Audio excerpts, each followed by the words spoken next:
A lesson from the snow.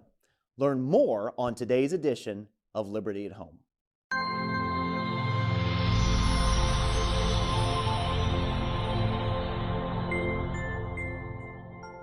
Welcome back to our latest edition of Liberty at Home. I'm Pastor Adam Rivero from the Liberty Baptist Church, which has served the greater Easton community for the past 10 years.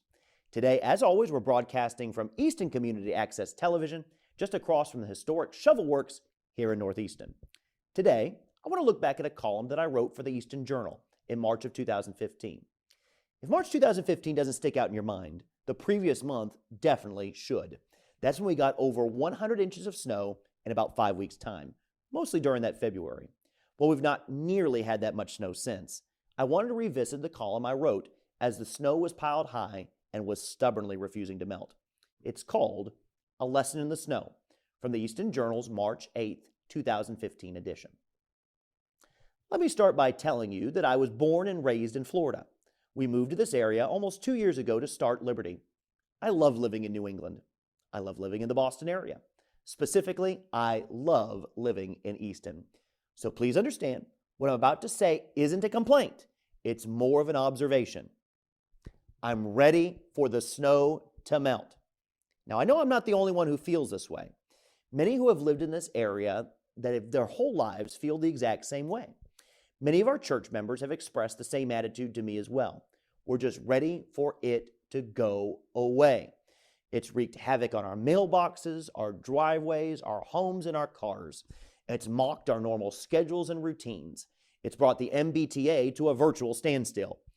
The good news is that spring is rapidly approaching, and with spring comes thawing. I think we can all agree, no matter your theology, that it's time for the snow to melt. However, before it does, I wanted to dwell on an object lesson the Bible teaches using snow as an illustration. Isaiah chapter 1, verse 18 says, "Come now, and let us reason together, saith the Lord. Though your sins be as scarlet, they shall be as white as snow. Though they be red like crimson, they shall be as wool." Romans chapter 3, verse 10 tells us that none are righteous or right before God. If there is anyone that's the case, one could wonder if there's any hope for mankind. However, the verse in Isaiah tells us that there is a way for our sinful soul to become white as snow. This way is not achieved through performing good works, for Titus 3:5 says, "It's not by works of righteousness which we have done, but according to His mercy He saved us." In fact, good works have never throughout human history ever saved a person's soul. It's only by God's mercy, extended to us through the blood of Christ, that anyone could be born again. Jesus made this point clear in John 3, verse 17, when He said, "For God sent not His Son into the world to condemn the world, but that the world through Him might be saved." Although we get very tired of snow, especially as it gets dirty in the days following a storm, the fresh fallen snow is a wonderful reminder of God's mercy to us. When the snow makes us weary, we can rejoice in the lesson God gives in each snowflake. You know, it was a joy to write for the Journal, and I wrote almost 100 columns for the paper before it was shuttered in 2022. But now, I'm thankful for the opportunity to come to you each week from ECAT for Liberty at Home.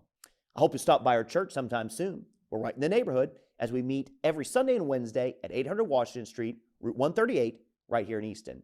You can check us out online, including finding our entire archive of Liberty Home episodes at mylibertybaptist.org. Well, it's time to go, so don't forget that where the Spirit of the Lord is, there is liberty. I'm Pastor Adam Rivero, and I'll see you next week here on Liberty at Home.